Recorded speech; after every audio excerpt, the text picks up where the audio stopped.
Shabbat Shalom, everybody. Hope you're doing well, enjoying the nice, cool weather and the rain we've been having.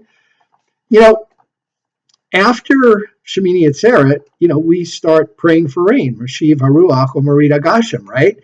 And then also in our daily prayers, our daily Amidah, which is, of course, different than the Shabbat and the festival Amidah that we do, or the Tefillah. Then when we do bless us for a year, this is the blessing after health. We say we say tain tal umatal livracha instead of tain saying matar. So in other words, we're asking for rain too, and this is actually on the secular calendar after December 5th. So after December 5th, and in the first blessing, we're saying Mashiva Ruach Umarita Gasham, Mechakel Chayim B'Chesed. This is, the beginning of the second blessing, God's might. And then it is, oh gosh, don't hold me to it. Do some quick adding, maybe the seventh or eighth blessing right after asking for good health. We say the blessing for give dew and rain for a blessing.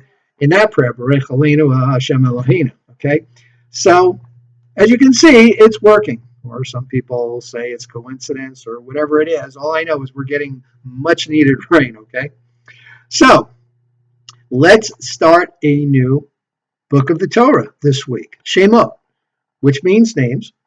And this, of course, in English is the book of Exodus. And this is where it all starts to unfold. So as we've discussed in the past, the name of a book typically follows the name of the parsha. So the first parsha of Shemot is Shemot. And that is typically a key word that's found most of the time, I will say almost all the time, in the first verse of that parsha. Sometimes it's taken from the second verse, depending on what the first verse is. When teaching Bar B'nai Mitzvah class, we used to have a laugh that Vaydaber Hashem el Moshe lemor, el Moshe v'Aharon lemor.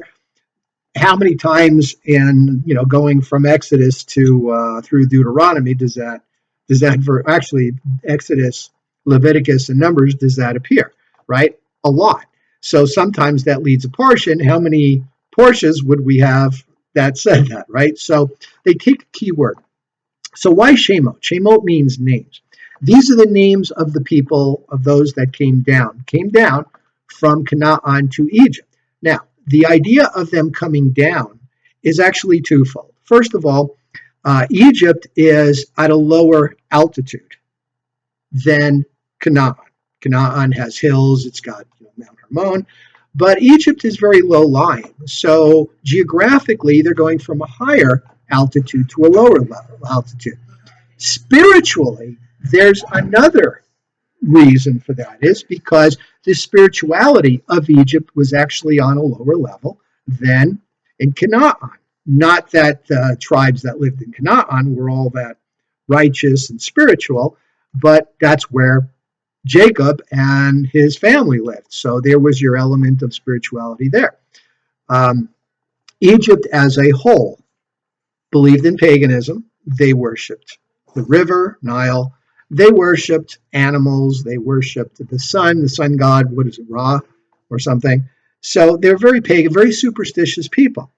And superstition actually plays into our first parsha of Exodus. So we've had Genesis, which basically set the stage for this thing that we now call Judaism. We had our three patriarchs, Abraham, Isaac, and Jacob, that saw the idea of an ethical monotheism, of a one God that controls everything, the sun, the moon, the stars, contained in some of our blessings, Mariv Aravim.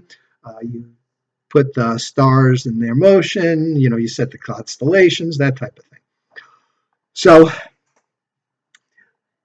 we had Joseph, who moved to Egypt and actually was taken as a slave, and through a lot of good fortune and God's plan, he became the viceroy and basically saved Egypt and the rest of the world from a famine. Now we have a new Pharaoh that arose that did not know Joseph. Okay, so in the San Sino Chumash, Rabbi Dr. Hertz talks about the idea that there was actually a change of dynasty. in that time. And that's kind of what that's referring to historically. The Hyksos dynasty, which supposedly were these shepherds, and they were foreigners that came in and basically took over Egypt and put themselves to rule. Well, now the native dynasty has risen up, gotten rid of this foreign dynasty, and they've reclaimed Egypt as their own. So now they're looking with more suspicion because the Egyptians were very xenophobic people. They didn't like strangers. One of the reasons why the Israelites settled out in Goshen, a suburb, if you will, of Ramses, of where Pharaoh was. So now this Pharaoh, and you can read all sorts of meaning into this. Was this somebody that wanted to just really claim his power? Did he really see Israel as a threat? Or was it more that, he just wanted to eliminate any competition? Or did he just or was he just superstitious? Just the usual xenophobia that a lot of that Egypt and a lot of other ancient peoples felt. So he used them as a scapegoat to basically rally Egypt. And that's what happens. We saw this, I hate to mention it, but in the Holocaust, isn't that what a lot of peoples have done? They've united their people in hatred against a certain minority, right? This is kind of where it started. So Pharaoh basically at first, and this is a little confusing in a way, because on the one hand, he sets the Israelites, as slave laborers to build granaries and such. But then the commentary says that and part of the midrash is that his astrologers came to him and said, there's going to be somebody born who's going to overthrow you and conquer Egypt or destroy Egypt. So what does he do based on that superstition, based on that premonition, or let's put this word in quotes, prophecy? He decides to have all the newborn Hebrew children killed by being thrown in the Nile. And this is where we start our story with Moses. So, superstitious as he was, Pharaoh thought he is now getting rid of an enemy before it happens. So, when we hear this happening, Amram and Jochebed, who were Levites, take their newborn son Moses. Moses in English, Moshe in Hebrew, Monios in Egyptian. It all means the same thing, drawn from water. Because they take the baby, put him in a little basket, and I got this question a few years ago. Why didn't the basket sink? Because they put pitch, which I believe is the mud, in the crack so that it was basically water sealed. Floated it down the Nile, and who should find it but Pharaoh's daughter, who was swimming with her maids, right, in the Nile, taking a little bit of a breather or whatever, sunning themselves, whatever, having a girl time. The only thing that was missing was the wine and cheese, and who knows, maybe that was there too, right?